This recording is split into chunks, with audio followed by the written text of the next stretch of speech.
you go by what Mark Carney said this morning, it looks like they're very close to getting an agreement amongst the 35 nations that make up the so-called coalition of the willing. That is mostly European countries, but also with Canada, Australia as well, who are supporting Ukraine in this period during the war with Russia and also the negotiation towards a peace agreement. So putting in long-term security guarantees is seen as crucial to the next phase. After that ceasefire is signed off on, if we can ever get to that point, and that's by no means guaranteed, but if they do reach some kind of cessation of hostilities, then Ukraine is looking for an international force to come in and guarantee the security and prevent Russia from invading for what would be essentially the third time, given that they invaded Crimea in 2014 and then the rest of Ukraine, the eastern part of Ukraine, in 2022. Now, so is there a role for Canada in this? Possibly. In fact, Carney said that is a possibility that there could be troops on the Canadian troops on the ground in Ukraine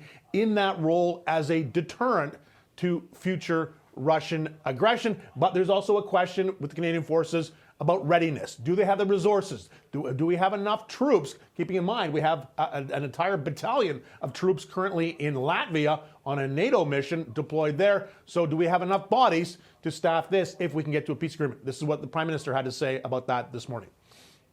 Discussions around the economic plan, advancing that work, the so-called prosperity plan for Ukraine. All of this is part of a 20-point peace plan that has been negotiated.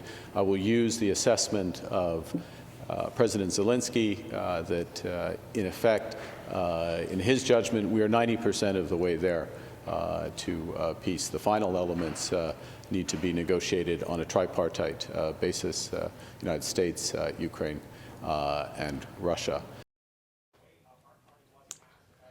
Now, Carney having lots of other meetings today on the sidelines of this summit, all kind of intended to the same thing, kind of shoring up support for Ukraine as well as for Denmark, because he met the Prime Minister of Denmark this morning, also met the Secretary General of NATO, Mark Rutte, and, of course, the host of the Coalition of the Willing Summit, French President Emmanuel Macron, on his way into those meetings today. We'll see at the end of the day if Carney was right, they are 90% of the way there, that they can get an agreement coming out of this, and we'll see exactly what kind of commitment Canada makes in terms of money, in terms of equipment, and crucially, whether or not this will include, Karen, eventually putting Canadian troops in harm's way in Ukraine.